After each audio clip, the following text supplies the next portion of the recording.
Hey there, everyone. I'm Cassandra from CassandraTyndall.com. Welcome to another video. Over the next little bit, I am going to be speaking of Pluto in Aquarius. So in a video 2 or 3 back, I did talk about the idea of discussing some of the collective possibilities with this transit. Of course, it's very difficult to really in a nutshell, what we can expect out of a 20-year period of time. But in this video, I'm going to discuss more about what we could potentially expect on a collective level. What is the energy going to be like? So if you're looking for, Pluto's moving into my 7th house, what can I expect in my love life? This is not going to be the video for you, just a heads up. This video, I think, is either going to get me cancelled or it's going to generate 100,000 subscribers overnight. It's going to go either way. I'm totally okay with that. Now, this is probably really good timing, actually, because if I had to put this video out prior, I just don't think it would have, the penny may not have dropped for as many people as it might now. The moon is in Aquarius. We're leading up to the new moon in Aries, so in the dark moon phase. Pluto moves into Aquarius next week. We're coming up for the 3rd year anniversary of the beginning of the global madness we're experiencing now. 2 banks have collapsed this week, so I think this is a really good time to talk about the concept of feudalism. So that's what I'm going to be talking about today. So I would love to hear your feedback in the comments below, what you think moving forward, what you might be doing to prepare, how the last 3 years has changed your mind or your perspectives on life in many respects. I'd love to hear your thoughts below. Now, I think I've got some of those preliminary ideas out of the way. So one thing's for sure, being an astrologer by choice, being named Cassandra, not my choice, I think there's something there about that I am very much a truth teller. Whether I like what I see in the sky, whether I don't, whether I hope it will happen or whether I don't. Part of my own professional integrity is to call it as it is, whether I like it or I don't. So I'm not saying what some of the things I'm going to be saying in this video is the truth of the matter. I hope it's not, for all of our sakes, but one thing that we can rely on as astrologers, and for the most part, I don't think I've seen enough of this in our community, is that those who don't learn from history are destined to repeat it, in the words of Winston Churchill. And though while I don't think that history repeats, I probably take a little bit more of the Mark Twain way of looking at it and say it certainly does rhyme. So even though I'm going to be talking about Pluto in Aquarius in a more historical fashion, just take it as perhaps a symbol, a metaphor, or use that template of events and think to yourself, well, how is that applying to our modern life? How is that rhyming? Does that sound familiar? So here we go. Let's get cracking. Okay, so March 24 to June 12, Pluto is going to ingress into Aquarius for just, not even 3 months, for the first time since the late 18th century. And then it's going to regress back or retrograde back into Capricorn for 6-ish months. And then from the 22nd of January, which is 2024, through until September 3, back into Aquarius. And it's going to dip back into Capricorn very briefly. And then November 20, 2024, through until March 10, 2043, we will get that full dose of Pluto in Aquarius. So basically the next 18 months or so, it kind of goes in and out, and then back in for a big period of time. So to kind of encapsulate what I anticipate from this is that Pluto in Aquarius will probably signify the end of the, COVID era, if you like.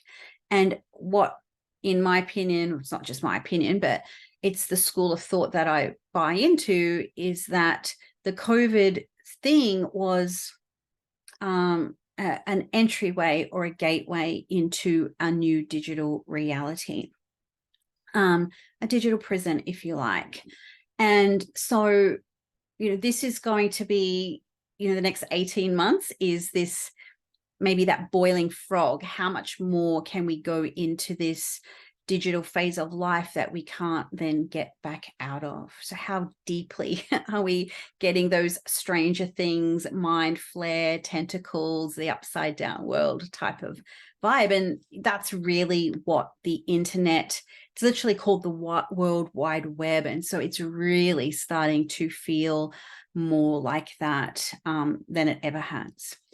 So from the astrological perspective, like, who is Pluto? So we'll just sort of touch on some of those key themes: death, rebirth, transformation, even though that's a word I try and avoid when using Pluto because it's a bit low-hanging fruit. But Pluto has the capacity to make big things really small, minimized, and small things, maximized. The mountain out of a molehill, or blink and you'll miss it type of situation, with Pluto there. It's a very deconstructive kind of energy there. It breaks things down. It tends to cleanse and purify. It's, again, Winston Churchill, find yourself in hell, just keep walking. And that's the energy of Pluto, because it's such a long, even if you feel it as a personal transit, it's not just a wham bam transit. It's something that just comes back in waves, 18 months, 2 years, even longer on some occasions. And so what is really beautiful about Pluto, which I don't think gets enough recognition, is that at some point in the process, what comes out of it is really beautiful. So if you do have those planets or points in Aquarius and you're freaking out, don't worry, because you've already had Saturn, do a number on you. And so I do hope that this is that more transformational process on the personal level. Now, Aquarius, on the other hand, it is ruled by Saturn. So again, we've got that big collective Saturn flavor coming through. And it's a little bit more, it's beyond Saturn's ring. So it's a little bit, what are the rules, so I can rewrite them, so I can break them, or, do it in the way that I see fit, or what I believe to be true, or what is, right for me, that fixed air dynamic. So it's really coincides with social changes, revolutions, progressive ideas and ideologies, technological advances, and political revolutions as well. We see that time and time again when Aquarius is implicated in big collective transits. So, what can we expect out of the next 20 years? Well, I think it's pretty much, we can say, the technological advances are going to be AI, okay? That fourth industrial revolution. The political progressivism is definitely a thing, that idea of fixed air Saturn and authority. This is what we want you to think, or this is what, is true. That sort of like top down type of authority symbol. Rules for me, but not for thee, is very much what we're in. And mind control. For those of you who might know me from the Water Trio podcast, I did speak of that. I touched on it for the first time in a public space. I can't remember exactly what video it was, but maybe it was the Grand Conjunction or something to do with 2020 astrology, or 2021 now. 2020. Yeah, it's all a blur right now. So your mind control, power of the mind, Pluto being a planet of control, Aquarius, a Saturn ruled fixed air sign. So your mind control is not a far-flung concept.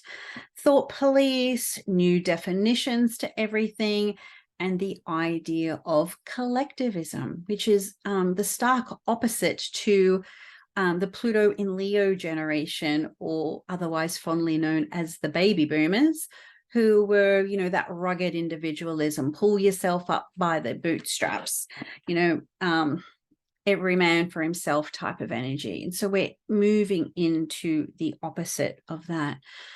So, you know, if you think about, you know, name any number, 1 year, 5 years, 10 years ago, you think about where the internet was, where social media was.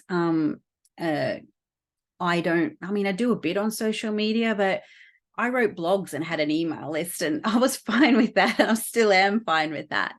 But you just think about how that digital space has changed in such a short period of time. And we can't even begin to potentially imagine or fathom what we will be staring down the pipeline on when we're here discussing Pluto and Pisces. So, you know, we are entering a frontier we can't even really think about. We can only imagine, you know, very Aquarius style. So that's a little bit of a recap of just some of the major themes of Pluto and Aquarius. So the idea of feudalism. For some of you, this might be a word you've heard before. What does it actually mean? It sounds familiar, doesn't sound too friendly. So I will attempt to define something that actually doesn't have much of a definition. Funny that, which is a bit of a Pluto in Aquarius thing anyway, with definitions being you know, different as they are right now. So according to Wikipedia, there is no commonly accepted modern definition of feudalism, at least among scholars. The adjective feudal was in use by at least 1405, and the noun feudalism, now often employed in political and a propagandist context, was coined in 1771, paralleling the French. I'm not going to attempt to speak it in French, but if we have any French speakers, I'm sure the feudalite. According to a classic definition by Francois-Louis Ganshoff of 1944, feudalism sets a set of reciprocal, legal, and military obligations which exist among the warrior nobility and revolved around three concepts of lords, vassals, and fiefs. Through Ganshoff himself noted that this treatment was not only related to the narrow, technical, and legal sense of the word. So, I'm a bit confused. That's okay. I'm going to break it down for you a little bit. So that's kind of, you know, one of the more sort of common ideas, that there's some kind of relationship of reciprocity between people, military, and nobility, which of course is not even, it's not equal, right? So as I recently, a few weeks back, I posted something on my Instagram account about one of our, I think like someone in the chief of health or TGA or something here, which is our FDA, wouldn't declare his, you know, status here. And it's like, what? Like we, you know, just a couple of years ago, we couldn't go to a coffee shop without declaring that status, yet the very person who cleared that medicine wouldn't cough up that information. So again, an example of rules for thee, not for me. So we did get a taste of this, right? A taste of this feudal, divisive energy, particularly in the height of, you know, the pandemic and everything. So feudalism really kind of, I mean, it's always been a thing to varying extents. You know, we saw it in the Roman Empire, and that eventually collapsed. Before that, it was the Bronze Age. Of course, that eventually collapsed. So we sort of see it kind of rise up to varying degrees, but it seems to reach a peak roughly every 1,000 years.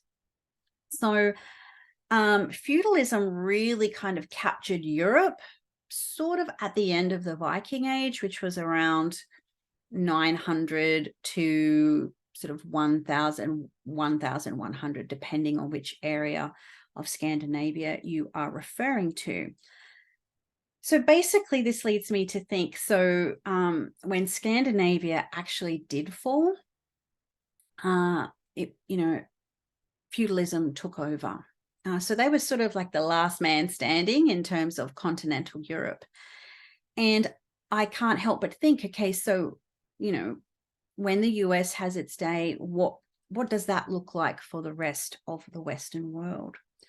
So let's have a look at some dates and details for when Pluto was last in Aquarius. So as I mentioned, it was late in the 18th century.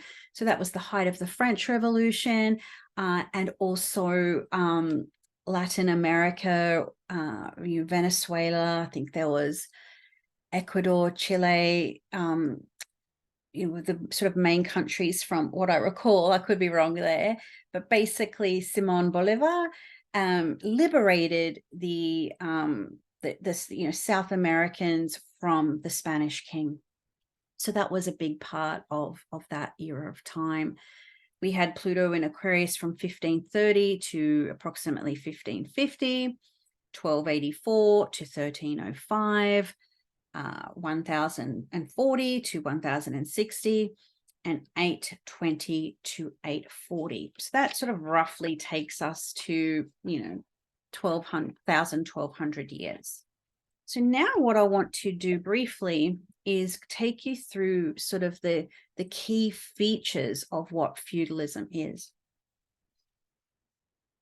So FYI, something I didn't mention already was this a version of this sort of webinar or presentation or conversation of ideas, however you want to describe it, is actually something I presented in my Golden Circle membership, which of course we discuss and go deeper into there. So this is the YouTube version.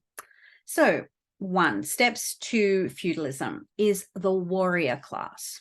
So prior to feudalism in society, every man had the right to defend himself, to bear weapons, to protect himself, to protect his family, to protect his homeland and livestock, and to protect his tribe, village, or community.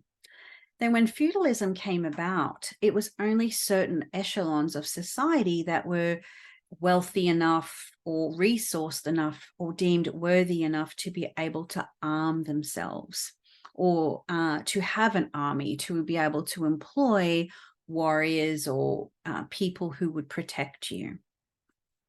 So only certain people were capable of entering the warrior class.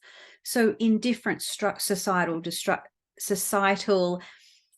structures in time, the warrior class was actually a part of the nobility. If you were protecting the castle or protecting the king, you were actually quite a powerful person. And so feudalism reduces the ability for just the average person to be able to protect themselves. We've had that already in Australia for, till Saturn goes into Aries, it'll be the Saturn return of that. There's, obviously in the USA, which I'm sure there's many of you watching from, there are a lot of talks, right, wrong, or indifferent. I'm not here to say what is right or wrong, but there's obviously talks about, gun ownership and things like that. So, so in most traditional cultures, you always had, that was a part of your humanity, a part of your right to defend yourself from violence if required. So you got to a point where, the peasants were banned, were not allowed to be able to defend themselves. We see this in movies all of the time, whatever you watch, you'll see some,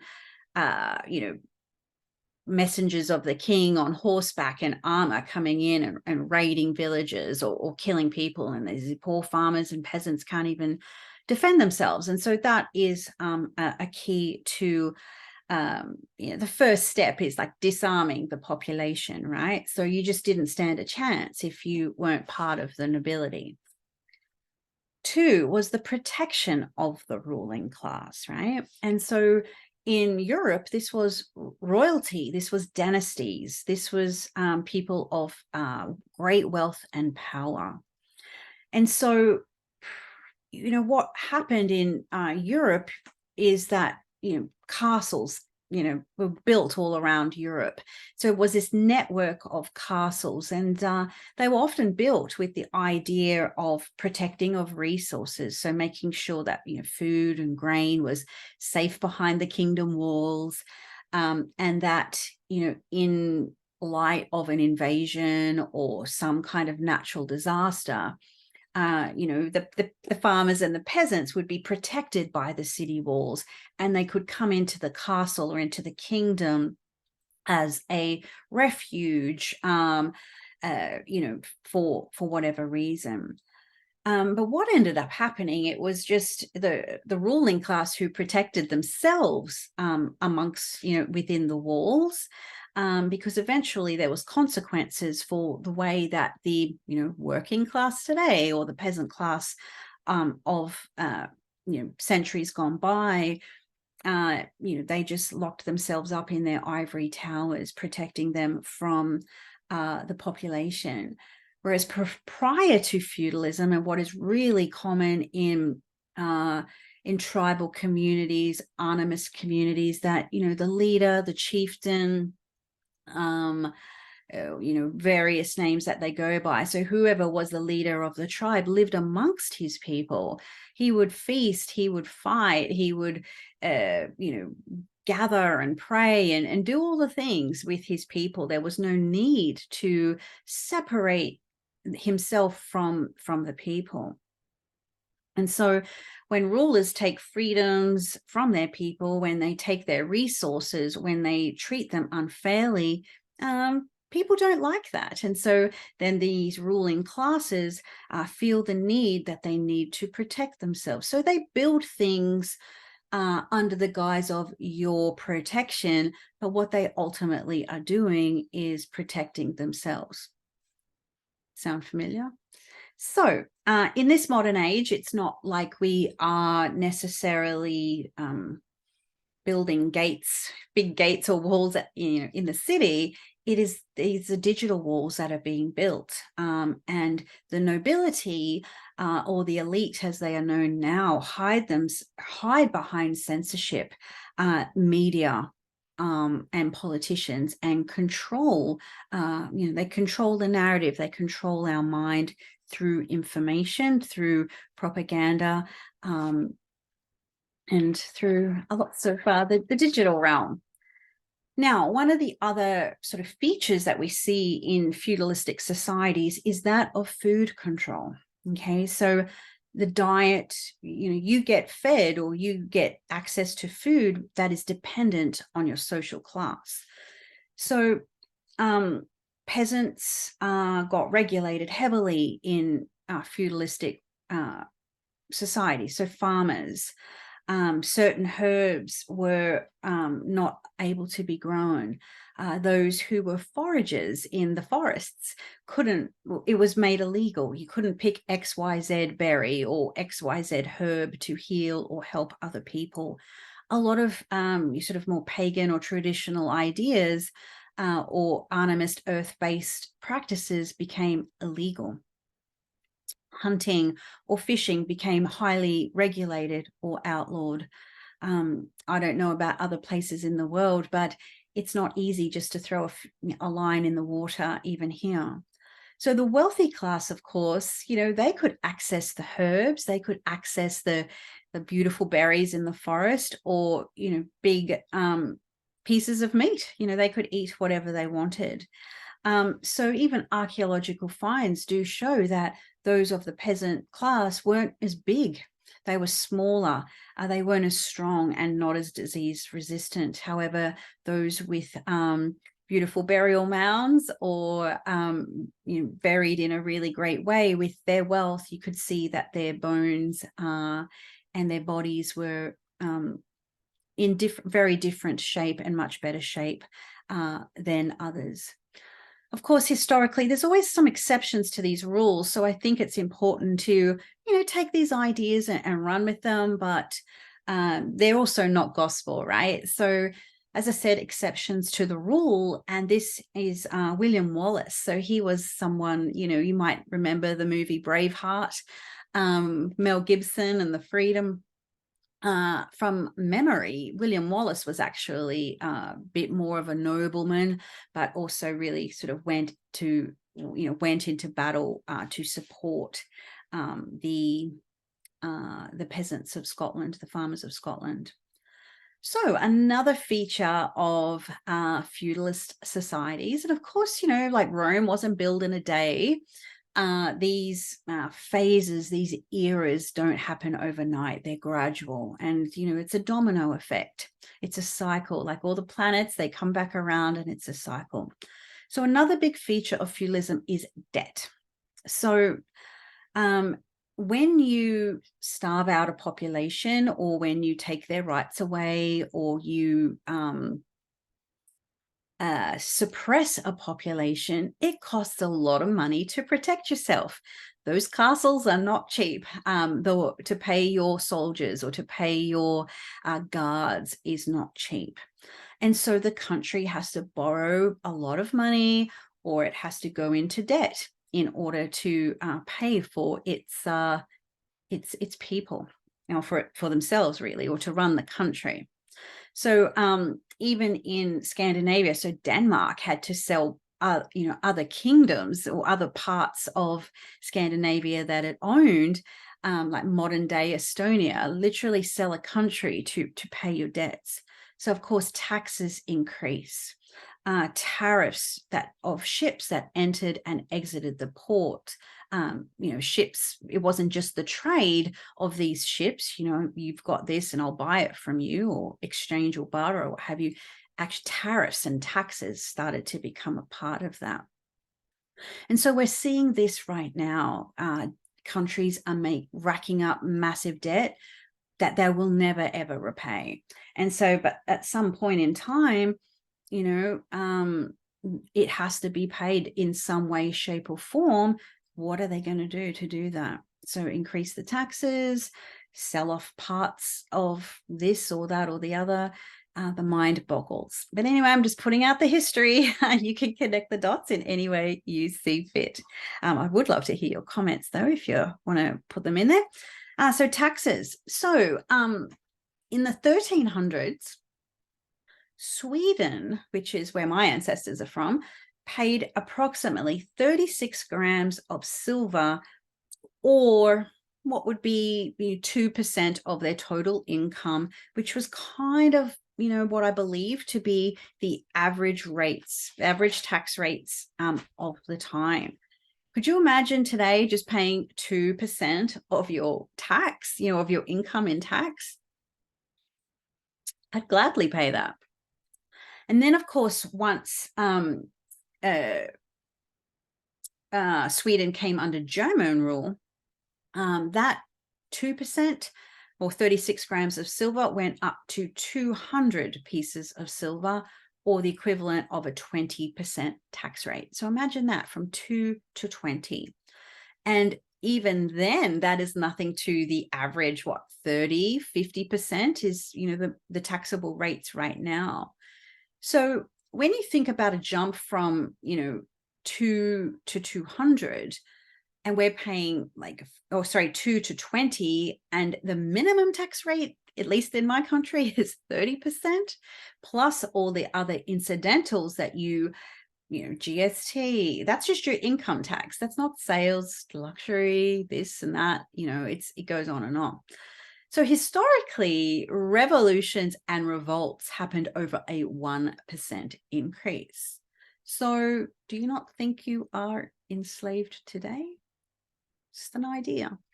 So, and interestingly enough, it wasn't, it was only the peasants that were taxed, not the royalty, not the clergy, or not the nobility. So not different to today. So even though, at least here in Australia, tax rates per se have not been bumped up, but collectively all over the globe, inflation has, made everything more expensive. And someone once told me, I can't think of where I've heard this, but inflation is just taxation without legislation. So, tax and debt is a big thing right now. So another dynamic of feudalism, speech and belief control.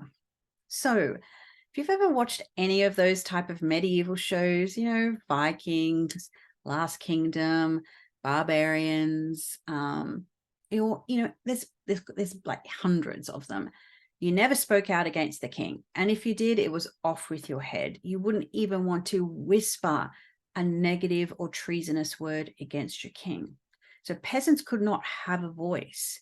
Their freedom of speech or their freedom to express their thoughts or their ideas, it just was not heard. In fact, it was outlawed. And this would really pertain to us religious beliefs. So, if you were a pagan and Christianity was taking a hold, certain practices you couldn't do. You couldn't sit outside. A lot of pagan practices, of course, is earth-based or outside. So even being outside was illegal. Wasn't that like that for us recently? Anywho, so the ruling class, really tried to enforce the beliefs onto the people, whether they were religious beliefs, spiritual beliefs, or dictated what you could or could not say against the king or against the ruler. And he was pretty much off with your head if you disagreed. We have that today. You can't be fully free to say what you would like to say because of cancel culture.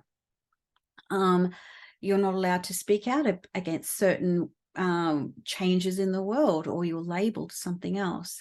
So again, it's the idea of not necessarily repeating, but most definitely rhyming.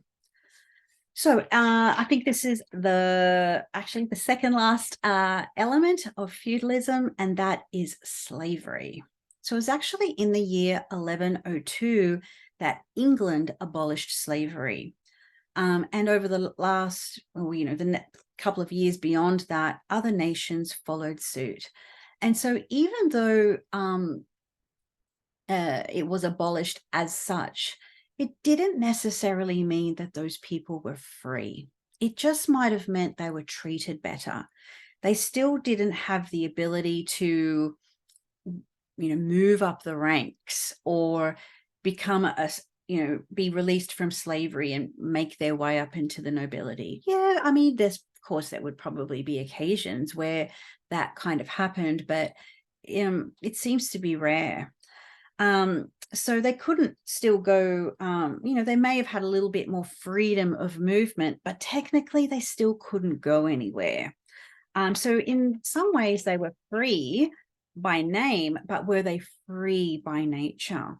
So it's just really the difference between, maybe a slave and a serf really was how they were treated. And did they even believe that they were free? So they got granted it, but did they even act upon it? And I wonder sometimes in the modern day, do people even realize how much freedom that they have? And that is something to defend and to protect.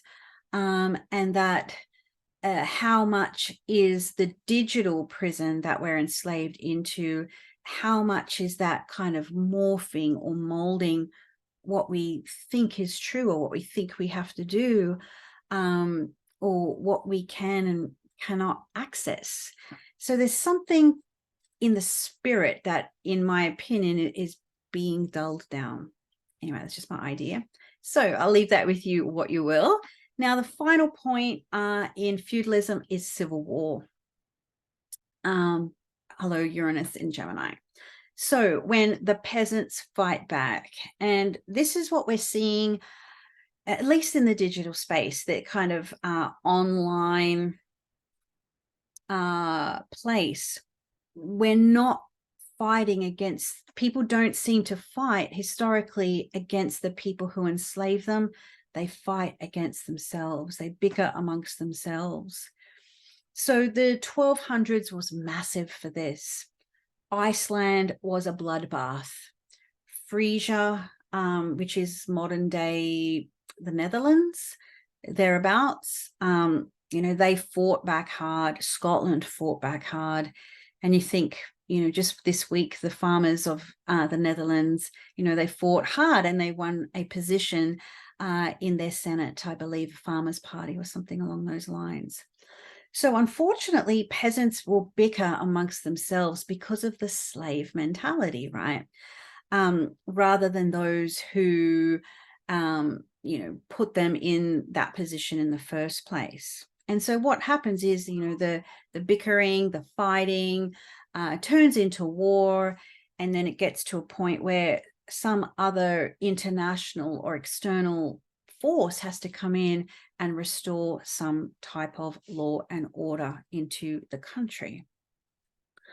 And so sometimes these situations get stoked, known as what we call proxy wars. And so, yeah, I won't go there, but I think you might get the gist. And so, there's massive civil wars throughout Europe in the 1200s. And then what happened shortly after that period of time was the Black Plague, or maybe not the Black Plague, a plague.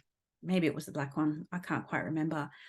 So so there was famine, war, and famine, war, and I'm losing my train of thought here. So there was the war, kills off a whole bunch of people.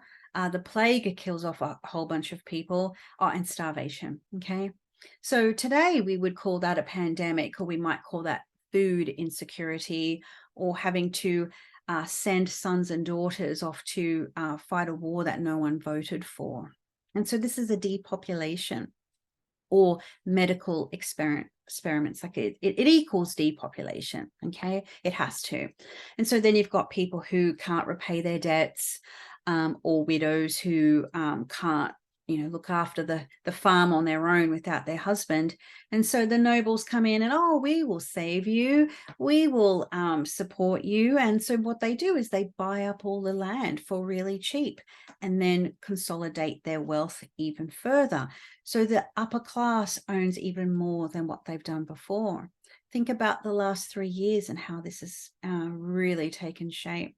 So as I said, this is not new. It's not, these ideas are not something I've, magically created. It's not original thought to me.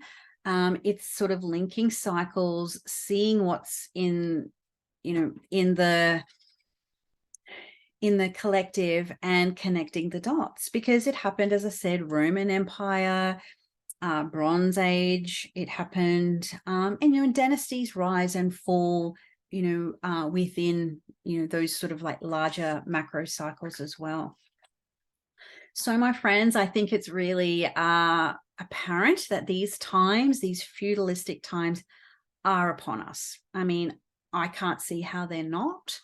And is there a solution to this? Is there a way out, or can we readjust our sails and, avert this?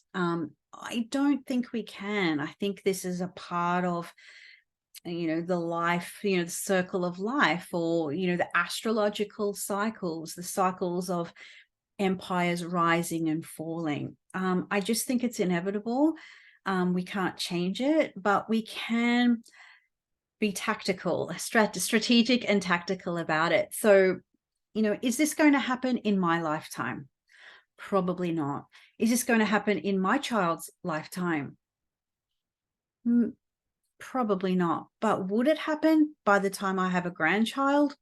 I would suggest it would. So it's in the pipeline. It's just a question of when and how severe.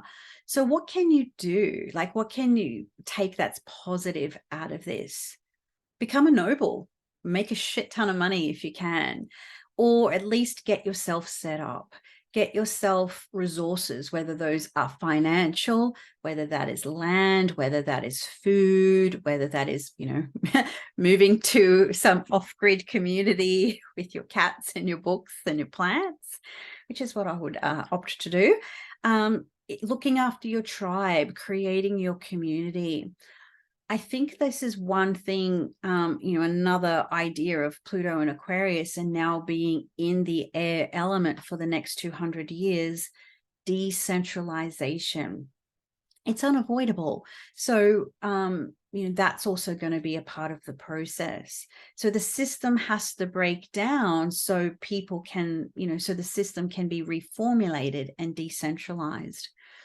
I do wonder about these next couple of years, though, because Pluto coming into Aquarius, back into Capricorn, Aquarius, Capricorn, it's like those, it's like the peasants have taken to the tower and they're burning it to the ground, but it's not going to stop, it's not going to stop the war in a sense. They're still going to fight back and fight tooth and nail to protect their castles, protect the system, and to, shoot a few arrows into the sky as we go down.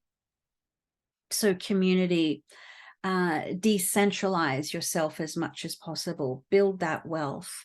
And as I said, it's not going to happen tomorrow. It's not going to happen next year. It's not going to happen next week. But I really do think that this is the timeline that we're in, the timeline, the era that we've all been incarnated into.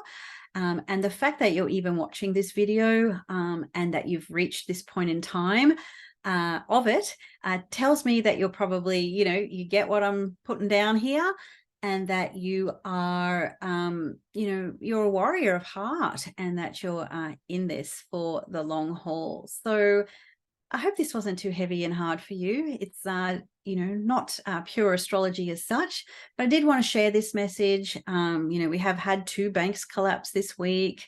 And I think when we look about, back at history and some of these key points of feudalism, and you see what's happening, you see what's happened in very obvious ways in the last 3 years. It's just about connecting those dots.